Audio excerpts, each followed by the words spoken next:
بسم اللہ الرحمن الرحیم۔ آج غزوہ بدر کا دن ہے اور غزوہ بدر اسلام کا پہلا معرکہ ہے جس میں خود نبی پاک صلی اللہ علیہ وسلم نے قیادت فرمائی، اور غزوہ بدر مدینہ سے 100 کلومیٹر کے فاصلے پر لڑا گیا۔ میں اس مقام پر اس حقیقت کی وضاحت کرنا چاہتا ہوں کہ اسلام ہرگز جنگ و جدال کی ترغیب نہیں دیتا۔ غزوہ بدر میں مشرکین مکہ تیاری کر کے کئی 100 کلومیٹر سفر کر کے مدینہ کی طرف آئے، اور نبی پاک صلی اللہ علیہ وسلم نے مدینہ سے باہر نکل کر اپنا دفاع کیا۔ کہنا یہ چاہتا ہوں کہ اسلام کی جتنی بھی لڑائی ہیں وہ ڈیفینسو ہیں، اوفینسو نہیں ہیں۔ اور آپ اگر غزوہ بدر کی اجازت کو قرآن پاک سے دیکھیں تو وہ ان الفاظ میں ہے اذن للذین یقاتلون بانہم ظلمون، کہ اجازت دی گئی ہے ان لوگوں کو جن سے قتال کیا جاتا ہے، جن سے جنگ کی جاتی ہے، جن پر جنگ مسلط کی جاتی ہے، جن پر ظلم کیا جاتا ہے۔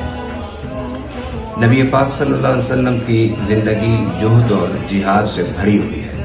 آپ مکی دور میں تھے تب بھی آپ مصروف جہاد تھے، آپ مدنی دور میں آئے تب بھی مصروف جہاد رہے۔ کیا مطلب کہ اللہ رب العالمین نے جو دین کے نفاذ کی ذمہ داری آپ کو سپرد کی تھی، آپ اس کی عملی تعبیر کے لیے جدوجہد میں مصروف رہے۔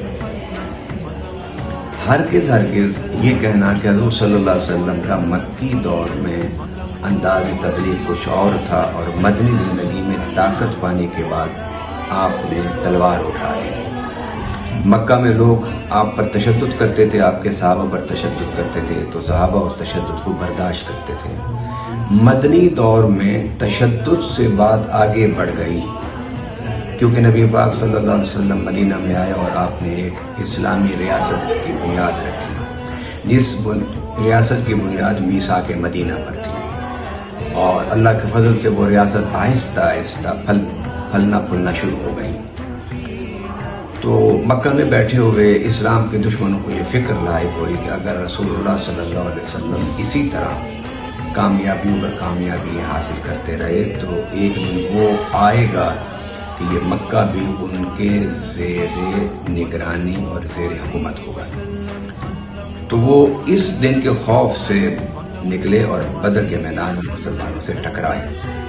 مسلمانوں نے بدر کے میدان میں دفاع کیا ہے، جنگ نہیں کی۔ کیوں؟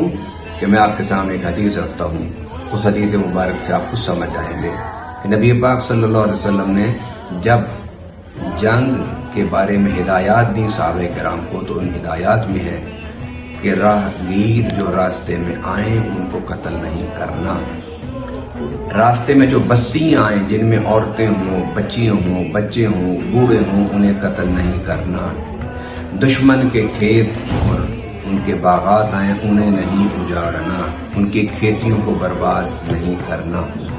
اور یہاں تک میرے آقا صلی اللہ علیہ وسلم نے فرمایا کہ اگر دوران جنگ دشمن کے سینے پر تم بیٹھے ہو اور وہ اس حالت میں بھی اپنا ہتھیار پھینک دے، تلوار پھینک دے، تو اسے بھی آپ نے چھوڑ دینا ہے۔ اب آپ بتائیے کہ اسلام کے فلسفہ جہاد کو سمجھنے کے لیے نبی پاک صلی اللہ علیہ وسلم کی یہ جہاد کے حوالے سے ہدایات کافی نہیں ہے؟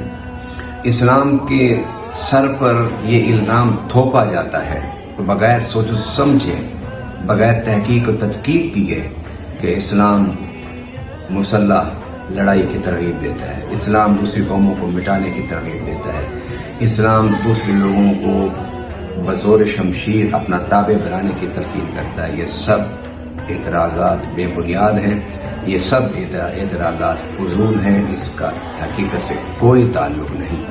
میرے آقا صلی اللہ علیہ وسلم نے 28 غزوات میں، بدر سے شروع کیا اپنے غزوہ تو 28 غزوات میں آپ نے قیادت فرمائی۔